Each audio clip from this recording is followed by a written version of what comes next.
नमस्कार दोस्तों, मैं आपका दोस्त Montu Rajput, Naman digital photo studio and lab, Bijnor, UP. आप सभी को विश्व फोटोग्राफी दिवस की बहुत बहुत हार्दिक शुभकामनाएं। आशा करता हूं आप सब स्वस्थ होंगे। दोस्तों, जैसा कि हम सभी जानते हैं कि 2020 में कोरोना काल चल रहा है और इसके चलते पूरी दुनिया के कार्य प्रभावित हुए हैं। ठीक उसी प्रकार फोटोग्राफी का कार्य भी प्रभावित हुआ है। लेकिन दोस्तों, इस समय में हमें चिंता करने की आवश्यकता नहीं है, बल्कि चिंतन करने की आवश्यकता है। हमें चिंतन यह करना है दोस्तों कि इस समय जो हमारे पास समय है, हम उस समय को कहाँ पर यूज करें, सही तरह से कैसे यूज करें। तो दोस्तों, उसमें अभी तक हमने जो भी फोटोग्राफी की है, चाहे वो फैशन फोटोग्राफी रही हो, कैंडिड फोटोग्राफी रही हो, सिनेमैटिक फोटोग्राफी रही हो,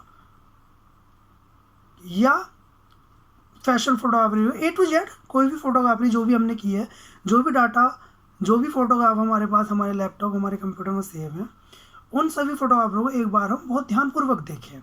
हालांकि जब हम कोई फ़ोटो क्लिक करते हैं तो हम बहुत ध्यानपूर्वक ही क्लिक करते हैं और एक बेस्ट एंगल बनाकर ही क्लिक करते हैं। लेकिन दोस्तों, होता ही है कि जब हम फ़ोटो क्लिक करते हैं उस समय हमारा बहुत ही व्यस्त समय होता है, जिसके चलते हम एक ही पिक्चर को 3 या 4 बार क्लिक कर लेते हैं ताकि उसमें हमारी कोई एक बेस्ट पिक्चर निकल जाए। लेकिन दोस्तों, उसमें हमारा नुकसान होता है, जैसे उसमें हमारा समय भी यूज होता है और साथ ही में हमारे जो आज के समय में बहुत महंगे कैमरे हो गए हैं, तो उन कैमरों का भी ज़्यादा यूज होता है। तो अपने कैमरों का कम से कम यूज करें और अच्छी से अच्छी पिक्चर निकालें। तो उसके लिए अब हमें करना यह होगा कि अभी तक हमने जितनी भी पिक्चर क्लिक कर रखी हैं उनको एक बार बहुत ध्यानपूर्वक देखना शुरू करें। जैसे हमने कोई पिक्चर राइट एंगल से क्लिक की थी, अगर काश हम उसी पिक्चर को थोड़ा लेफ्ट एंगल से क्लिक कर लेते तो उसमें कितना बड़ा परिवर्तन आ सकता था।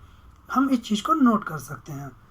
फिर उसी तरह अगर हमने कोई बहुत अच्छी पिक्चर क्लिक की है तो उस समय हमारे कैमरे में जो हमने फ्रेम सेट किया, उस फ्रेम में हमने क्या चीज़ छोड़ी है, क्या चीज़ हमने ली है जिसके कारण हमारी पिक्चर बहुत अच्छी आई है, और उसी में उस समय हमने हमारे सब्जेक्ट से दूरी कितनी थी, वहाँ पर हमारा कैमरे का अपर्चर कितना था, हमारे कैमरे की शटर स्पीड कितनी थी, आईएसओ कितना था, कलर बैलेंस कितना था, ये सारी चीज़ें अगर हम ध्यानपूर्वक, लाइट टेम्परेचर कितना था, इन सब चीज़ों को अगर हम बहुत ध्यानपूर्वक नोट करेंगे तो शायद हम फिर 3 या 4 पिक्चर क्लिक ना करके एक ही पिक्चर क्लिक करेंगे, वही हमारी बेस्ट पिक्चर होगी। उससे हम अपना समय भी बचा पाएंगे और कैमरे का भी कम से कम यूज होगा।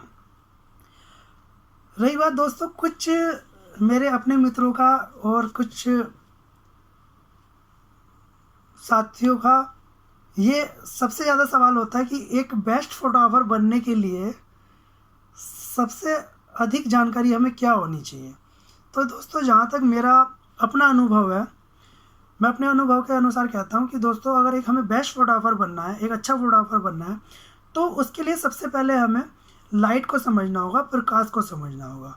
क्योंकि कोई भी पिक्चर क्लिक करने के लिए सबसे पहले लाइट का ही प्रयोग किया जाता है।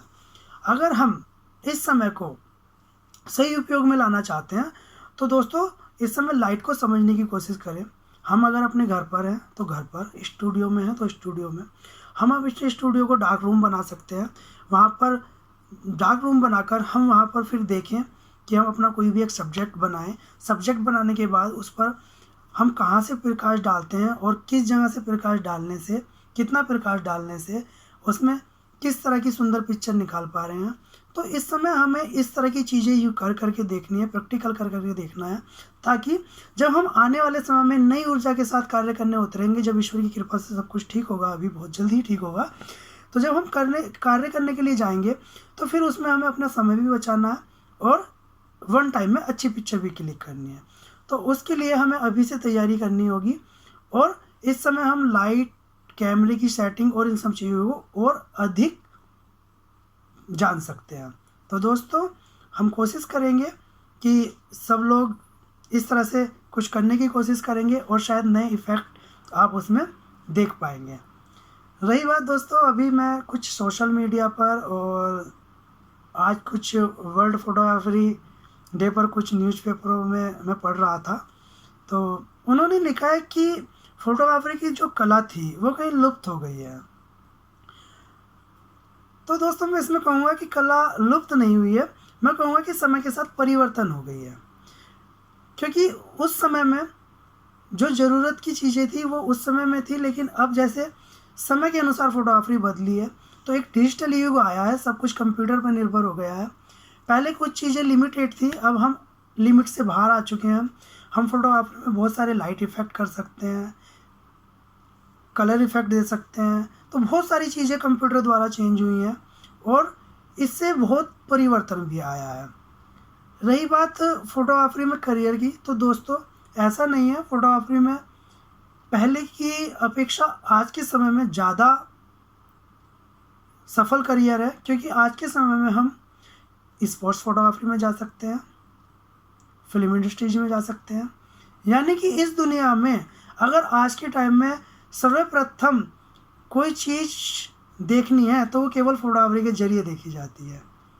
क्योंकि आज के समय में कोई भी चीज़ अगर हमें किसी के सामने रखनी है तो वो एक इमेज द्वारा रखी जाती है, और ये इमेज आती है एक फोटोग्राफर के द्वारा। तो दोस्तों हमें एक बेस्ट फोटोग्राफर बनना है, और बेस्ट फोटोग्राफर के लिए हमें इन छोटी छोटी चीज़ों का ध्यान रखना होगा। जैसे हमें लाइट को समझना है और अपने कैमरे से दोस्ती बहुत अधिक करनी है, एक ऐसी दोस्ती कि उसकी स्पीड, अपर्चर, ISO, जितने भी कैमरे के फंक्शन हैं उनको अच्छे से अच्छे समझ लेना है। और फिर जब हम काम करने जाएंगे तो दोस्तों मैं पूरे विश्वास के साथ कहता हूँ हम एक बहुत बेस्ट काम करके देंगे और लोग हमारे काम की सराहना करेंगे। अभी भी समय समय पर जो हमारे फोटोग्राफर मित्र हुए हैं उन्होंने बहुत अच्छा कार्य किया है। जैसे हम राजू सुल्तानिया जी को ले सकते हैं, एक वेडिंग फोटोग्राफर है, सफल वेडिंग फोटोग्राफर है, कभी उनको पढ़ो। विक्की रॉय जी हैं, उनके करियर को पढ़ो, वो उन्होंने अपनी लाइफ में एक आज के टाइम में वो वर्ल्ड फोटोग्राफर है, आप यूट्यूब पर उनको सर्च कर सकते हैं। और मैं साथ ही में एक प्रशंसा करना चाहूँगा, इस समय में एक स्टूडियो न्यूज लखनऊ से प्रकाशित होता है जिसके प्रधान संपादक हैं आदरणीय श्री सुरेंद्र सिंह बिष्ट जी। उनका जो योगदान है इस समय फोटोग्राफरों की, सभी फोटोग्राफरों मित्रों के लिए वो एक महत्वपूर्ण योगदान है। उन्होंने फोटोग्राफरों में एक इतना बड़ा परिवर्तन लाया है, एक प्लेटफॉर्म पे लाने का कार्य उन्होंने किया है, और उससे काफ़ी लोग एक प्लेटफॉर्म पे आए हैं। एक प्लेटफॉर्म पे आने से सभी लोगों को फ़ायदा ये हुआ है कि अधिक से अधिक जानकारी एक दूसरे से बात करने पे हमें मिल पा रही है। तो मैं आदरणीय श्री सुरेंद्र बिष्ट जी का दिल से धन्यवाद दूंगा कि उन्होंने स्टूडियो न्यूज पेपर निकाल कर फोटोग्राफरों को एक बहुत सफलतापूर्वक कार्य करने की शक्ति प्रदान की है। उनका दिल से आभार, और उनको भी विशेषकर विश्व फोटोग्राफी दिवस की बहुत बहुत हार्दिक शुभकामनाएं। तो दोस्तों मैं इन्हीं अपने शब्दों के साथ विराम लेता हूं, और मैं आशा करता हूं कि जो मैंने अपने विचार साझा किए हैं ये मेरे अपने निजी विचार हैं, तो आप भी इन चीज़ों पे ध्यान दीजिए। मैं भी इन चीज़ों पे इस समय कार्य कर रहा हूं, और आने वाले समय में एक समय बचाते हुए बेस्ट फोटोग्राफी करेंगे। बहुत जल्दी ईश्वर की कृपा से सब कुछ होगा। जय हिंद, जय भारत।